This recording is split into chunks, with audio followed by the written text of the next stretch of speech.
This has also received major attention with the introduction of interim financial statements for the 2023-2024 audit, which addresses these findings prior to the new audit of 2023-2024. The city of Ekurhuleni, which received an unqualified outcome with findings in the first year under review, and 3 consecutive clean audits, subsequently received an unqualified outcome with findings in the 2022-2023 financial year, and this marks a regression. The number of Gauteng municipalities that submitted credible financial statements for auditing increased by 5% from 33% to 38%. This improvement is attributed to intensified reviews by senior management, internal audit committees, audit committees, and the audit units, and the Gauteng Provincial Treasury, the Gauteng Department of Cooperative Governance and Traditional Affairs, and the South African Local Government Association. It should be noted that 2023 was the first time that sector departments combined efforts to strengthen the review process. This initiative, coupled with the production of interim financial statements, is aimed at improving the quality of reporting by municipalities, resulting in financial statements free from material misstatements and/or omissions. The quality of submitted performance reports improved from 50% to 54%. Commendably, residents were engaged during public participation sessions in setting priorities. However, in some instances, the related performance targets were then either revised or not prioritized, resulting in communities not receiving the desired services. Targets not being achieved further affected the adequacy of basic services delivered to communities. In response to our previous year's call to action, the metros, including the National Treasury's common performance indicators in their performance reports. However, greater agencies required from accounting officers, mayors, and members of mayoral committees to address service delivery challenges. Internal units and audit committees should intensify their quarterly assessments of performance information. Council oversight committees should hold executive leadership accountable for the implementation of service delivery plans. Compliance with legislation is not only improving and remains a stumbling block, rather, compliance with legislation is not improving and remains a stumbling block towards good governance, as most municipalities still did not comply with procurement legislation. Most common findings identified by the AG relates to 1. Expenditure management, 2. Unauthorized, irregular, fruitless, and wasteful expenditure, 3. Procurement and contract management, 4. Material misstatements or limitation in submission of annual financial statements, and 5. Consequence management. Some progress was made where municipalities investigated unauthorized, irregular, and fruitless and wasteful expenditure. Additionally, disciplinary boards were established to deal with the cases of financial misconduct. We call upon the speakers of councils, municipal public accounts committees, and other council committees to instill a culture of good governance by promptly investigating instances of unauthorized, irregular, and wasteful expenditure, and by ensuring that the disciplinary boards are functioning and are efficient. In aid of credible annual financial statements, the Gauteng Provincial Treasury has embarked on operational plans, support and monitoring activities. These include activities to improve the financial reporting control environment. On a quarterly basis, the team responsible assesses whether municipalities comply with the Municipal Finance Management Act, and these assessments report identify opportunities for improvement within the financial reporting control environment. The Gauteng Provincial Treasury assesses if municipalities are performing their key controls testing, while also assessing whether municipalities are implementing action plans developed in response to the outcomes of the previous year's audit process. These plans are a requirement in terms of the Section 131 of the Municipal Finance Management Act. On a quarterly basis, the team also assesses the functionality of governance structures, internal audit activities, and audit committees. The functionality of governance structures supports municipalities in achieving their own targets through systematic processes that identify and manages risks associated with municipalities' objectives. Beyond the standard support given to municipalities, the Gauteng Provincial Treasury has also introduced new initiatives to improve the credibility of the annual financial statements. We have introduced the Annual Financial Statement Accelerator Program, which requires municipalities to produce interim financial statements. The initiative was well received. Most of our municipalities took up the challenge to produce these interim financial statements. We are working on onboarding other municipalities to do the same. These interim financial statements were reviewed by the Gauteng Provincial Government Annual Financial Statement Review Team with the aim of identifying opportunities to improve municipalities' audit outcomes. Another initiative explored was the introduction of the audit preparation workshop, where the roles of municipal managers, chief financial officers, audit committee chairpersons, and chief audit executives were highlighted for the current audit process. The workshop was organized in conjunction with the AG, Provincial COGTA and SALGA. The idea is to create a culture shift where annual financial statement preparation is viewed as a year-long process informed by daily, weekly, and monthly disciplines. As part of our effort to assist local government in attaining preferred audit outcomes, Gauteng Provincial Government, led by Treasury, embarks on a technical annual financial reviews before submissions to the AG for audit process. These reviews have been intensified in the current year to include testing at the source document level for high-risk areas. All our concerns during the reviews have been rectified before the submissions to the AG.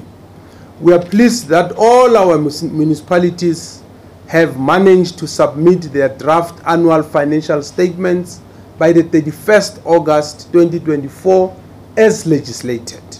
During the audit, we will continue with our technical support to local government by providing technical astuteness during the audits. We will identify if there are any matters for consistency application. We will escalate any technical disagreements to the accounting standard boards and National Treasury, Office of the Accountant General. And in conclusion, as the Gauteng Provincial Government, we believe that while some audit outcomes of municipalities in the province are not ideal, there is room for improvement. We intend to continue to work towards together with Office of the Auditor General of South Africa, the Gauteng COGTA and SALGA, as well as our municipalities, to foster a culture of an accountability ecosystem and proactively monitor performance. Ultimately, our objective is to provide support to improve our municipalities' audit opinions, which has a direct impact on service delivery. Stronger fiscal controls will not only improve governance, but they will also allow for more resources to be directed towards critical areas of service delivery, ensuring that we build better and more resilient communities. Thank you very much for your attention, ladies and gentlemen. We can now take questions. Thank you very much, MEC, for the comprehensive statement. Colleagues, let's now open for the questions. I'll start on my left-hand side. We'll start on this side, and then we'll come this side. You can start. Media house and the name. In the media house. In the media house. Media house, and then you can start. All right, thank you very much. My name is Mudiba from the Inside Factor. Just a question for the MEC. In June this year, Salga awarded Ecolin with 2 awards. I think it was for excellent governance. And I've heard you say that there's a regression in terms of Ecolin. I think over the years, I think the city manager, Dr. Imogen Mashaz, has managed to run a tight ship. What do you think has contributed to the regression, as you've stated? The second question is with regards to Tshwane. You've mentioned that there's been some improvements, but we've seen black communities complaining about the administration there in Tshwane. We've seen black service providers complain that they've not been paid their invoices by the administration there in Tshwane, and the lack of service delivery in black communities. My final question, yesterday the former President Mbeki was addressing in Tunisia with regards to these financial statements and clean audits and municipalities. And one of the things that he mentioned was that one of the key mistakes from the ANC-led government is that they did not deploy critical thinkers or their best candidates in municipalities. Are you happy with the deployees in the Gauteng province in local government? Thank you. Thank you very much. My name. Thank you. Junior Commander from Newsroom Africa. Just to build on the question that was asked by my colleague, when it comes to Tshwane, you speak about a regression, and in Joburg you speak about the council has maintained an unqualified audit. Do you think the issue of coalition governments and the instability in these metros has contributed to the metros not improving in terms of their audit outcomes? Thank you. Thank you very much. MEC Buleli Treaty Jones from ENCA. You say greater urgency is required excuse me, from accounting officers to address service delivery issues. How will this be looked into? You speak about plans to improve the financial management and governance as well. What are these plans? I mean, and we also often hear of an accountability culture that must be enforced in these municipalities, but most of the time there's a rot in these municipalities. I mean, you made an example in Tshwane, 2021, 2022. What accountability measures are being enforced to ensure that these officials are being held to account? And just lastly, the AG speaks about lack of financial discipline and consequence management with ineffective oversight resulting in inadequate service delivery. What is the plan to assist some of these municipalities? Thank you. The last one on this. Just your first question, I missed it. Oh, you can John, repeat yeah. Your first question. Plans to improve the financial management and governance. Tali Sokoba from Eyewitness News. I also have a couple of questions. I know you have a couple now. My first question is around irregular expenditure. Now, irregular expenditure for Gauteng is it increased by 19%. I think that's the biggest increase in terms of the 9 provinces. I think, to put it in a word, it's quite staggering. What has led to this, and just maybe what plans are there to actually ensure that, especially irregular expenditure, is decreased? My second question is around MIDFAL. for the past decade, Midval has had a clean audit. I know obviously when you compare its budget to Johannesburg or Tshwane, it's very minuscule, but are there any lessons that can be learned from Midval and its clean audit record? And I think my last question might be a bit off guard. In terms of temporary shelters, we do know that recently MEC there was another building, a hijacked building caught on fire in Johannesburg. A number of people died. Is there money or is there any plans? Because I think what we've heard from Johannesburg municipalities that all they need is a bit of money to actually remove these people and put them in temporary shelters and actually improve these buildings. So is there money or is there any plan to actually deal with these buildings from a financial standpoint? Thank you. Thank you very much. Let's take those four. We'll come to the right-hand side. Ajud, you want to say something? Okay, let me get the Ajud, so that I'm not accused of speaking alone.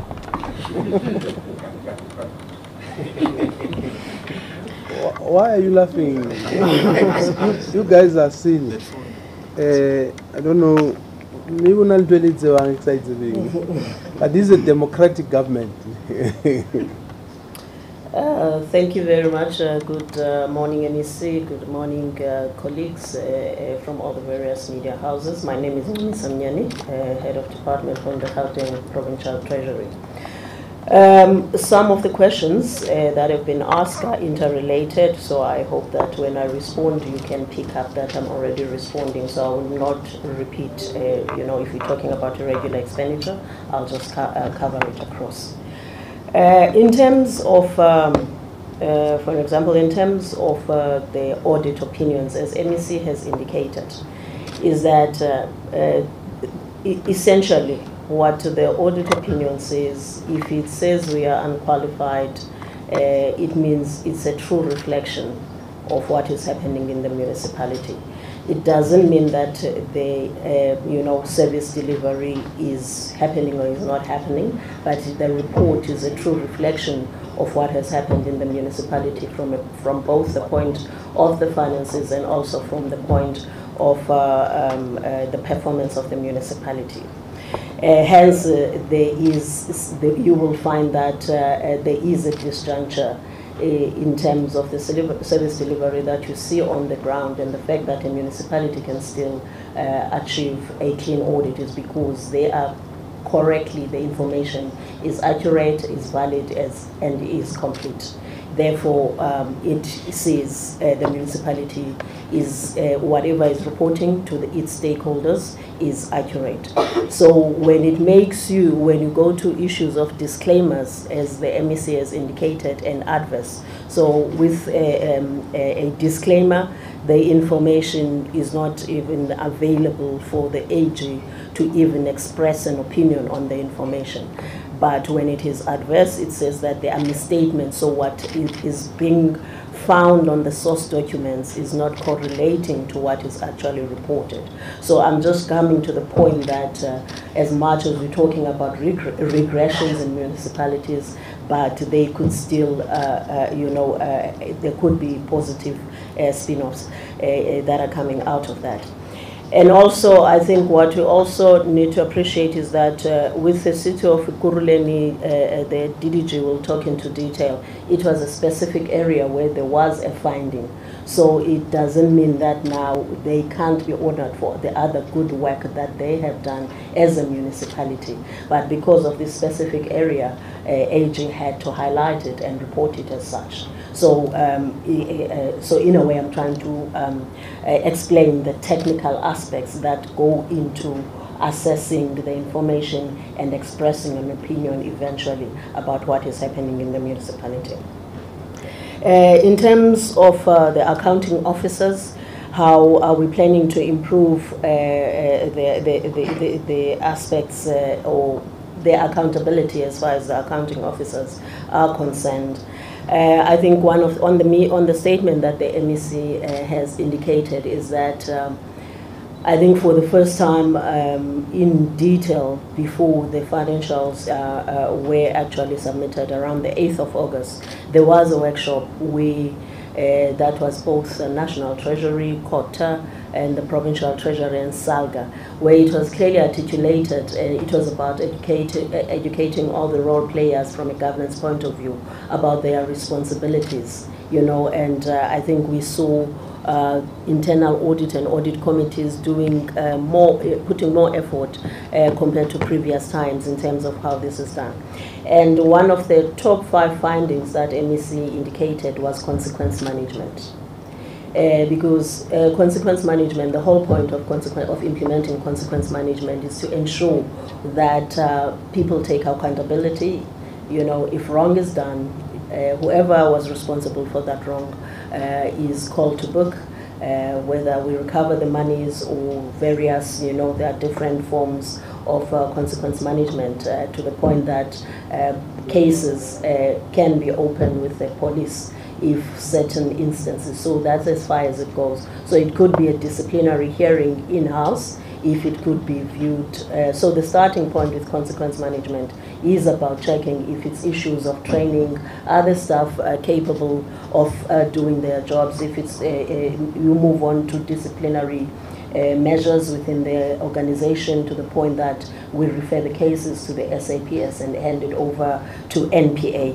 So those are some of the accountability measures we're looking at by ensuring that, firstly, the disciplinary boards in the municipalities are established. They know what they're supposed to do, so they're properly trained, and they actually implement what needs to be done. The municipal public accounts committees are in place, and they analyze the financial records of the municipalities, so such that if disciplinary cases need to be implemented, then that is what should be done. So consequence management is being viewed as one of the critical things that have not been happening as they should, and should that happen, and which is the plan, is to intensify that particular aspect, and hopefully the outcome is a culture shift in the municipality from all levels. But the accounting officer needs to lead the way in ensuring that is done properly. And then lastly, on the part of irregular expenditure. Irregular expenditure is basically expenditure that is incurred, so there would be a product or a service that you will see. So, but the process to actually incur that expenditure is not in full compliance of the law. So the procurement regulations were not completely adhered to, even though service delivery did take place or the goods were delivered. So that's what leads to irregular expenditure.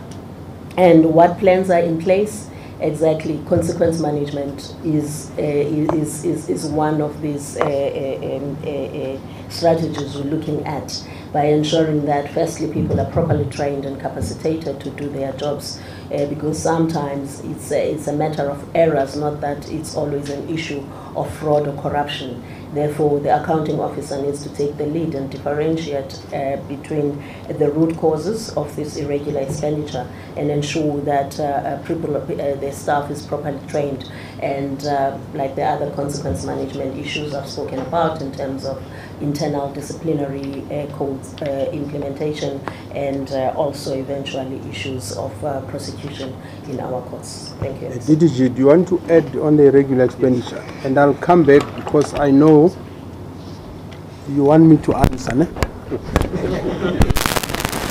You want some political spin, some political flavor. I'll come. DDG. Thank you very much, MEC. Good morning to the media houses. My name is Owen Witboy.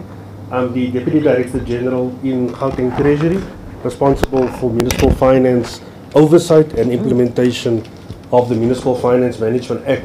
I think actually has articulated legislatively what the requirements are in terms of irregular expenditure for a municipality to meet that particular threshold. Now, although I heard earlier a number being quoted about 19%, but if you look at the actual figures in terms of the audit outcomes, For this year, or for the year prior, it was about 6.4 billion, and that has grown from 5.9 billion in the 2021-22 financial year. Now, I think that needs to also be read in context, because when you look at the auditees in terms of irregular expenditure, it has actually improved, you know, from the 15 to the 14 in the current year. Also, what has been a major issue is around procurement, which is embedded in that process, and the major findings has been around non-compliance with procurement.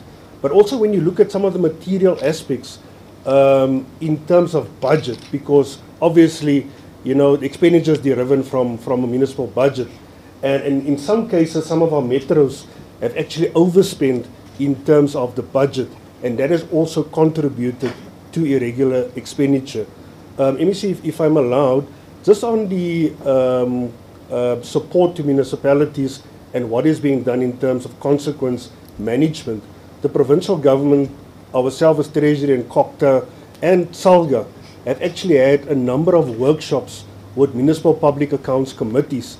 And what we have also done is attending some of those public accounts committees, where we sort of become a soundboard to the municipal public accounts committee members in an effort to advise and guide during those particular proceedings. Thank you, MEC. Thank you very much.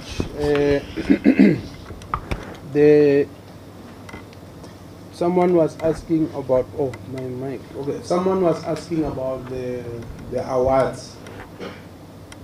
Eguruleni got 2 awards, but they've regressed. Just not sure what were the awards about, but I think there must be an appreciation that the area of governance is vast. So there might be one area that the municipality is not doing well on, but there might be other areas that it's doing well on. So the fact that the overall audit outcome has regressed from what is commonly known as clean audit to unqualified, it doesn't mean that things are bad. And that's why I started by explaining the different audit outcomes. To say unqualified doesn't mean you are bad.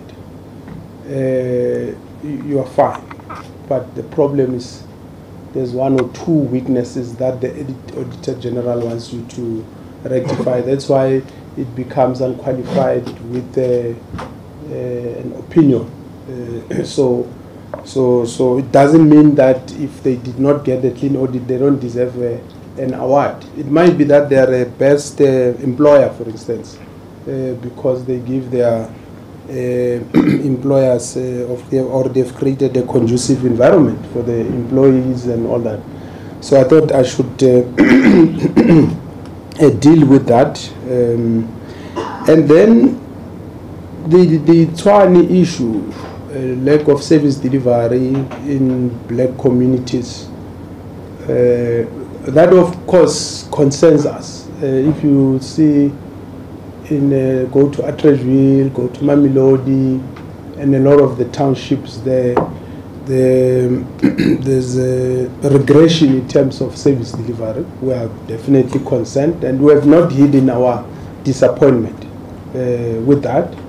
And that's why we are unfortunately even forced to now do things that ordinarily we are not supposed to be doing, because it's not our competence in terms of the constitution, like cleaning and picking waste, not just in Tshwane, everywhere in the province. Because as a provincial government, we understand the important and central role that Gauteng as a province plays in the continent and in the economy.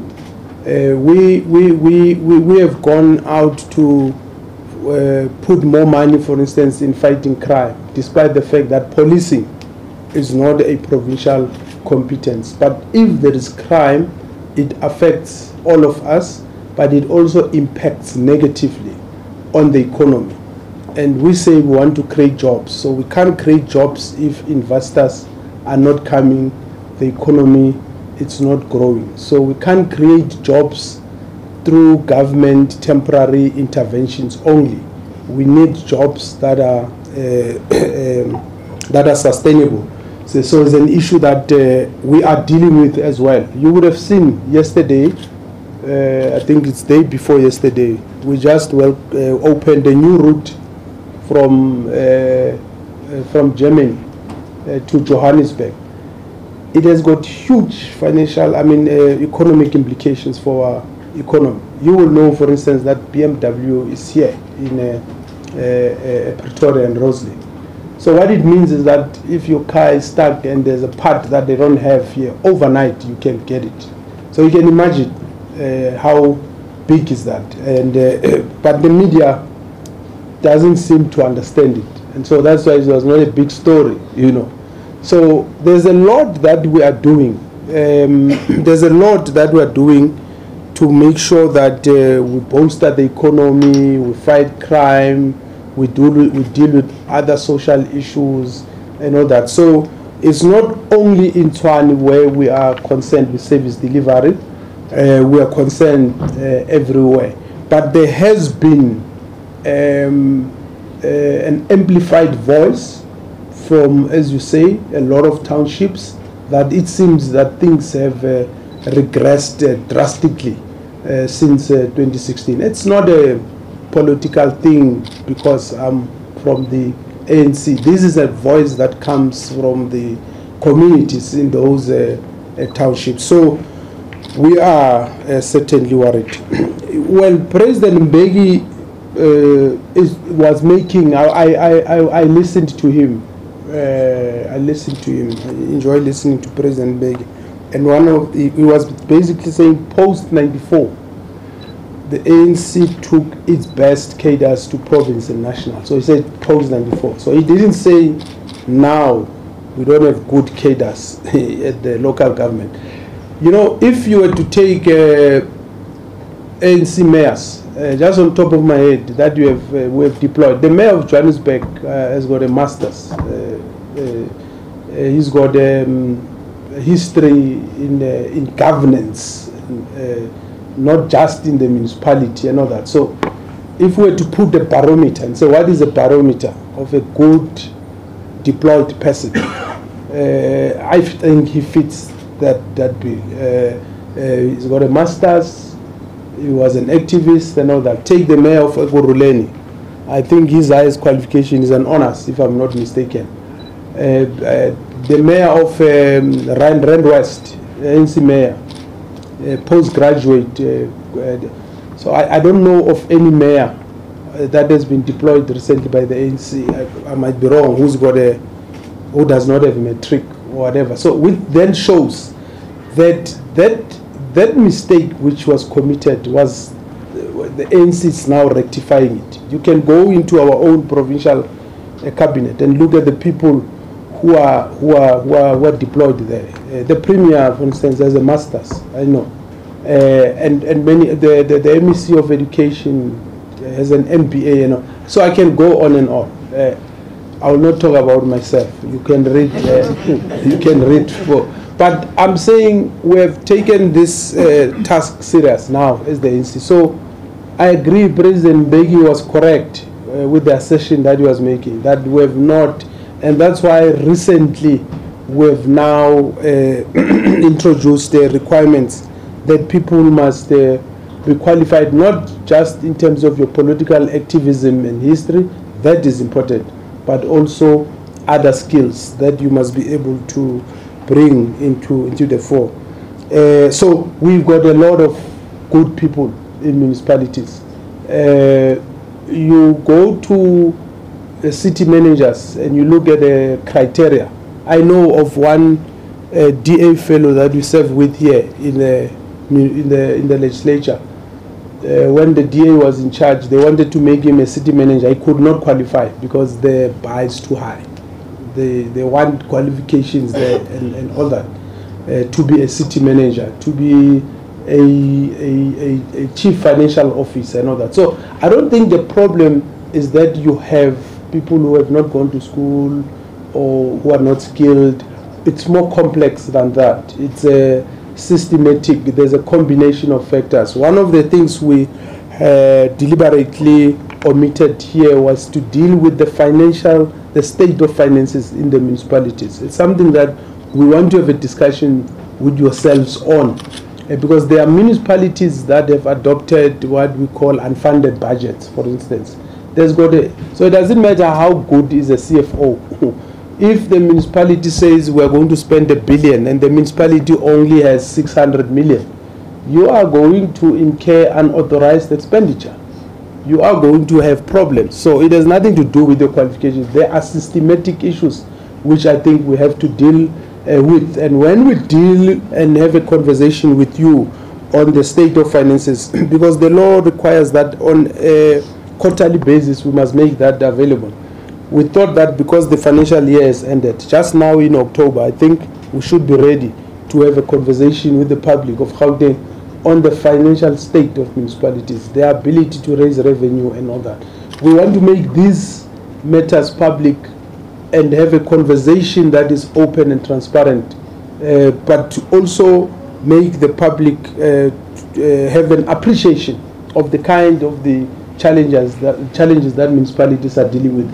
They are trying their level best, a lot of municipalities, and you can't fault them, but there are issues which unfortunately are also external. And by the way, President Begi also spoke about, to some extent, this issue of financing of municipalities and his views that metros must not be funded. I don't think I agree with President Begi on that one. I think we should discuss it further, and then I think both the HOD and DDG did speak, Mr. Jones, on your issue of improving financial management and governance, and then the measures as well to enforce accountability. But what is important, and this is important, it must be understood that the provincial government does not run municipalities. We don't want to run municipalities. Even if we want to, we will not succeed, we will fail. That's why there are provisions in the Constitution. One of the provisions that we often don't utilize is Section 152, which says we must support, as a provincial government, the municipalities. And I think that's the approach we are taking. Though when we talk to you later next month on the state of finances, there's about 3 municipalities that we've put under financial recovery. So we're going to have a discussion with them, because we want to leave those municipalities and make sure that they run their affairs, but we can't leave if things are not in order. When I was in Kokta, you will know I would have also put Tshwane under administration. One of the things that made me notorious in the DA is because they thought that they were not qualifying to, but they did. And I challenged one journalist in one interview who said, but the court said you are wrong. And I said, you have not read the judgment. And he was shocked when I told him what the judgment said, because even today a lot of people still believe that the court said we are wrong. No, it never said that. I said to him, read the court judgment, because there were 10 judges there. Judge Zondo was in the commission, and the 5 judges agreed with us, 5 did not. But it's a topic for another day in terms of how did we get to a point where it's understood as a majority judgment. But I'm saying at all times we are measured in how we deal with municipalities, but we are also conscious that the municipalities must be run by elected public representatives at that level, and that the legislative and executive authority of a municipality, or rather, of a municipality, rests with council, not the province or national. So in dealing with that issue of enforcement of accountability, we must understand that it becomes the responsibility of those municipalities. Of course, there are lessons. Someone asks about if a municipality does well. You are correct. Midvaal is very small, very small. I'm sure their capex budget is probably 20 million, but that it's not about the size of the budget. I think those who are accountants will tell you that the standard of, the rules and the standards of accounting applies, whether you deal with $1 billion or 20 million rands. But if you don't apply the accounting standards properly, you will have a problem. So we can't then argue that they are a small municipality and all that. It's actually commendable, because there are municipalities their size which are not getting the same outcome. So it means there's something they're doing well, and we need to check what is it. So I agree. You want to take me back to human settlement now. When you say shelter, whether there's money. There's never enough money in the public service, because there's competing priorities. Everything is important. Education is important, health is important, roads are important, housing is important, everything is important. So there will never be enough money. So I can't say to you, yes, there's money to provide shelter or not. But of course, we weigh and check what's more pressing at that given moment and respond accordingly. But to say there is money or not, I can't give you such a simplistic answer. But we are concerned about hijacked buildings in the cities, not just of Johannesburg, even in Tshwane. And we would like government to reclaim those buildings. In fact, just this week alone, I've had 2 disturbing stories. One story was of an entrepreneur who's manufacturing mattresses, and who had identified a building in the city of Johannesburg to manufacture his mattresses. Some official in the city refused to give that entrepreneur access to that, and the building is now hijacked. Another disturbing story I heard was of informal traders in Tshwane who are using a Tshwane-owned building to store their goods, and the municipal officials are refusing them permission, and they're doing it irrespective.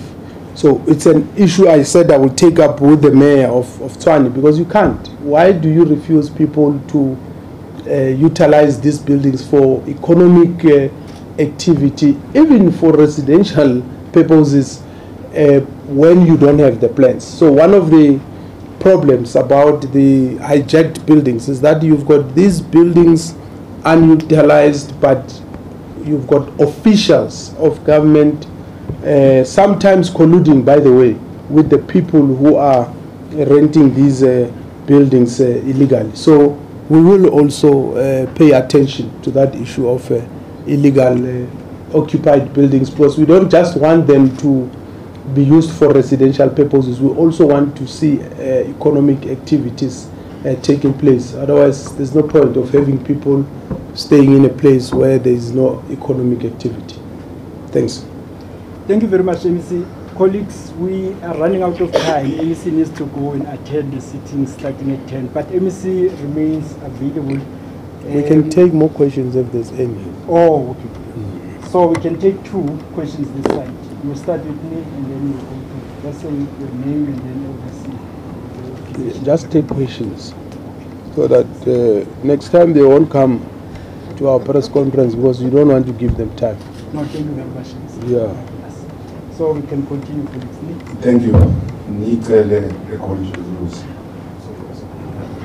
morning, MEC, the team. Now that the government is privy to the figures, you know, to a layman, on a Rasta scale of 1 to 10, if you look at the metros in Gauteng, which one is number 1, which one is number 2, which one is number 3, in terms of their performance? And question 2, I heard the HOD talking about referring the cases to SABC and NPA respectively.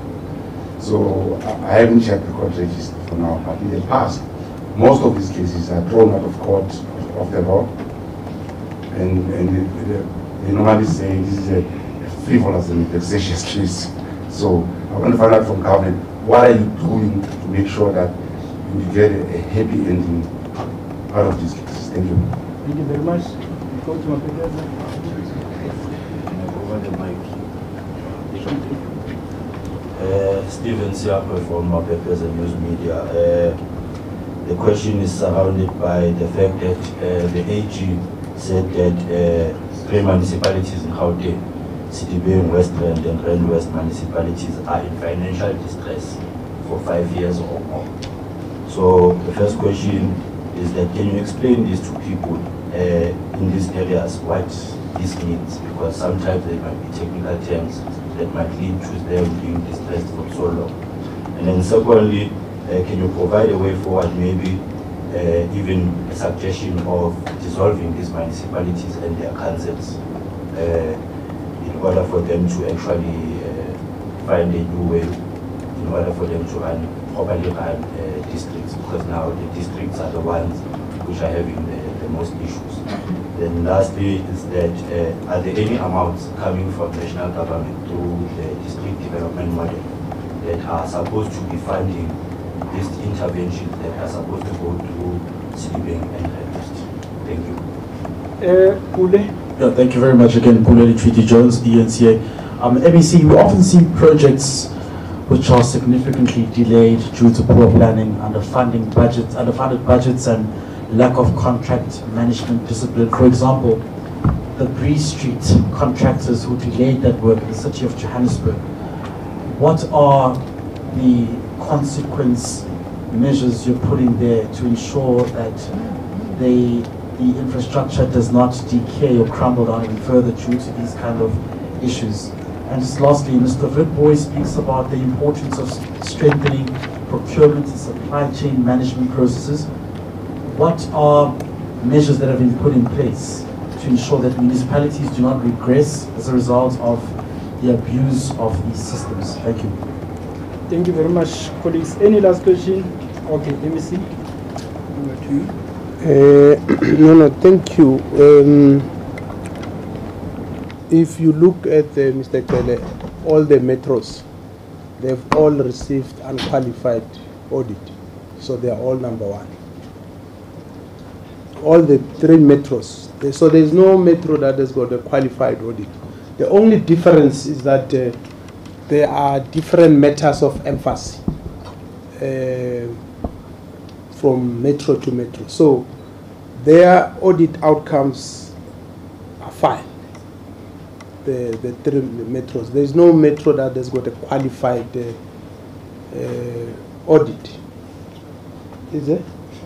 It's one, eh? Oh, sorry. No, I'm talking about the outcomes. It's unqualified currently.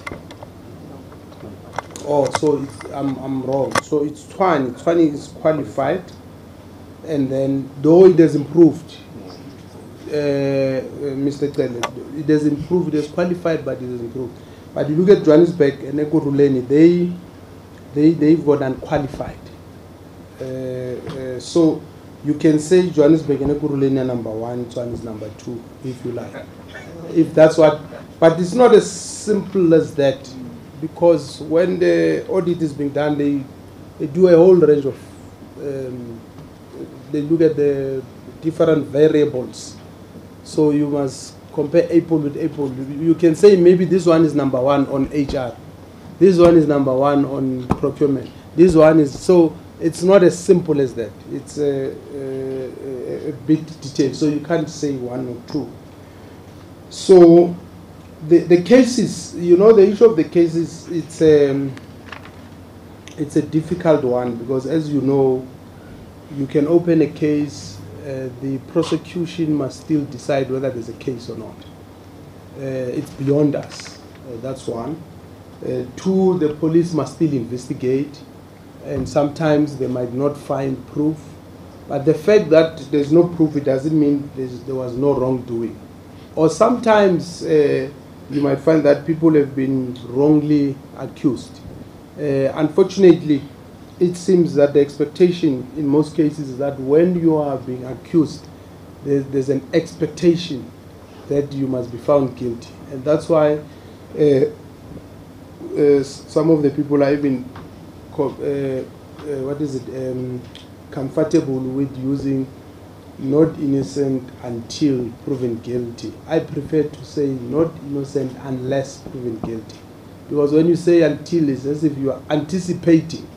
And I think that's the problem. If you accuse me of doing something now, it doesn't mean that I'm guilty. But at the same time, the fact that there is no proof that has been found against you, it doesn't mean that there's no case. It might be that the investigating skills of a particular officer maybe are not up to scratch, or all other things. So it's an issue that is beyond us.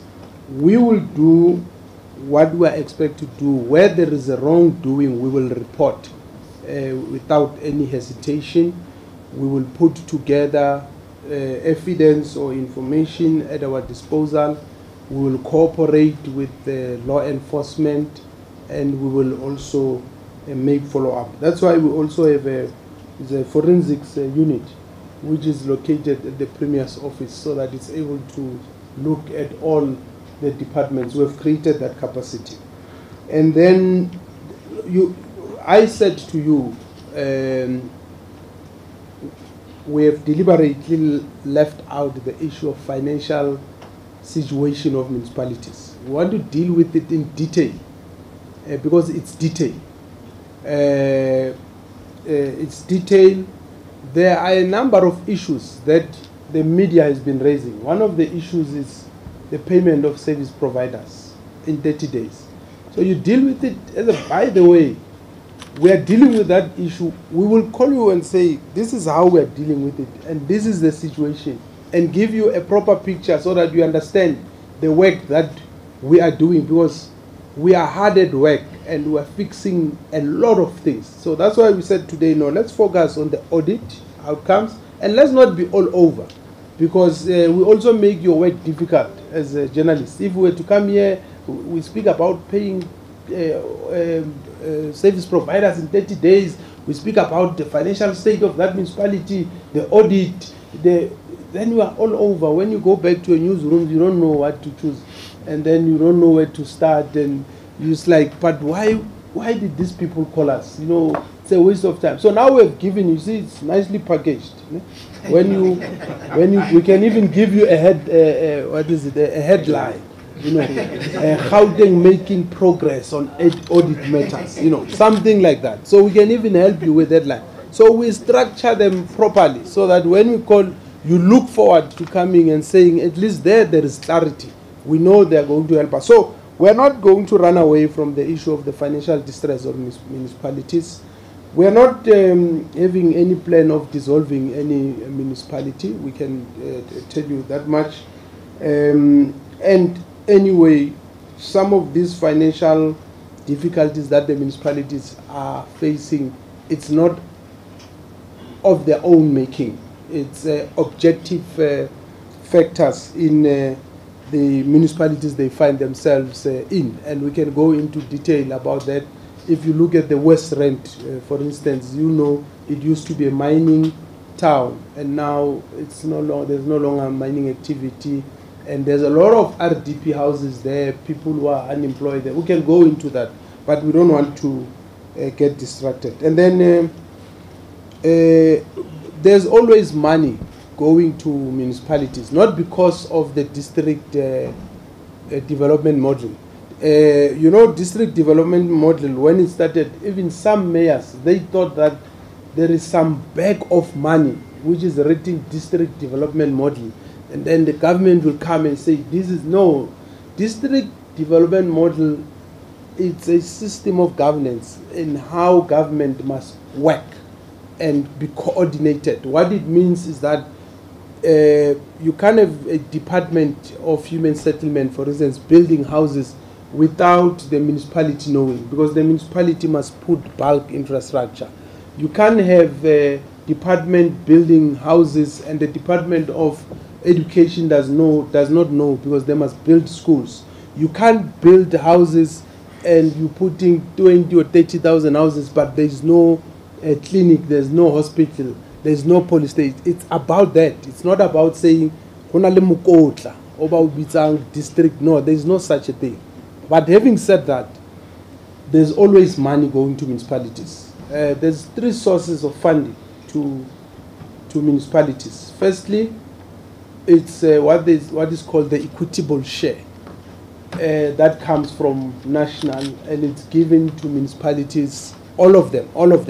So the debate now, and that's why the president was talking about reviewing the financing model of municipalities, is whether that money is enough or not, because even provinces receive the equitable share.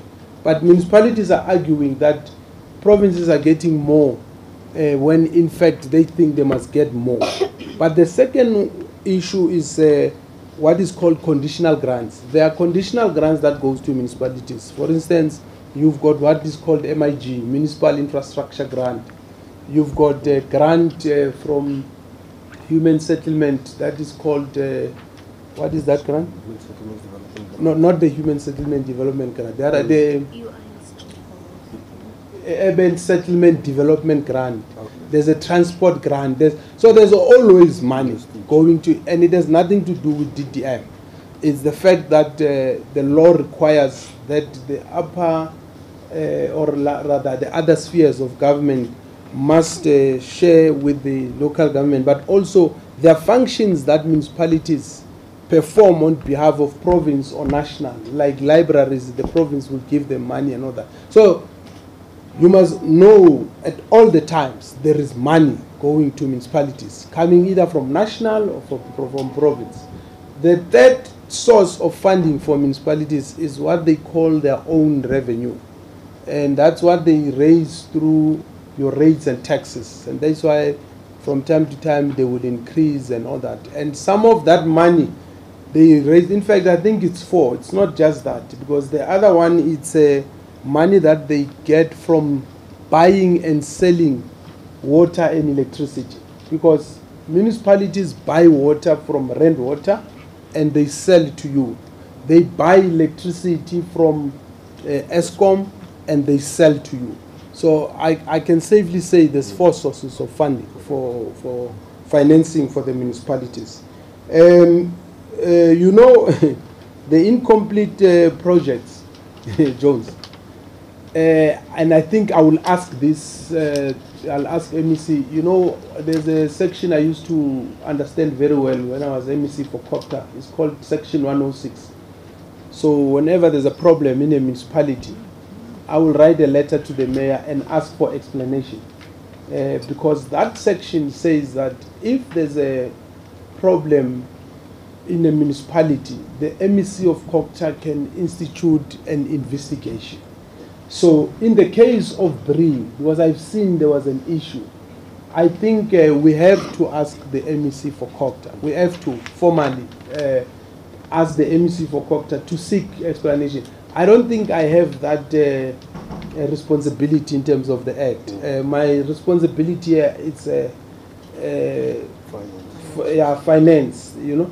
So I'm just dealing with that. But I think because there's monies involved, apart from the lives of people and service delivery, I will formally ask the MEC of COPTA to invoke Section 106 and ask, because it seems that it's a big problem.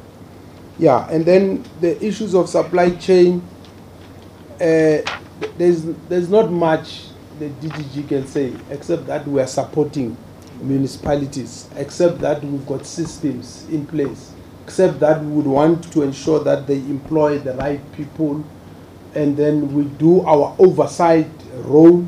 That's why I spent a bit of time earlier on explaining that we are not running municipalities. And I know there's a temptation sometimes when you explain at this level of government to think that there are certain things you can do. You can't, because the law says, in fact the Constitution says, both the executive and the legislative authority in a municipality rests with council. In the provincial level, it's different. It says the executive authority rests with the premier, and the premier can delegate that to MECs. So MECs can do something about these matters because they've got the executive authority that has been delegated to them. But at the municipal level, that authority rests with the council, and council can delegate to whoever. But we will do what is expected of us, and that is to do oversight, is to train them, is to skill them, is to provide support when necessary, including giving them human resource. But if they want us to do more, we don't have a problem. We always do more. Yeah. Sorry, MC, I know you have to go, but just for clarity, when you say involve Section 106, would this be tantamount to an investigation that you will expect the MEC to conduct to this particular? Yes. So Section 106 means the MEC can investigate, but what the MEC should do before he makes a determination, he must at least ask to be given an explanation, and if he's not happy, he can then investigate. So that's what the law empowers the MEC to do. So I think in the case of Bree, after what we have seen, it's alleged that 200 million or so, I think there's a basis for the MEC to consider looking at Section 106. But it's up to the MEC for COPTA to decide. Sure.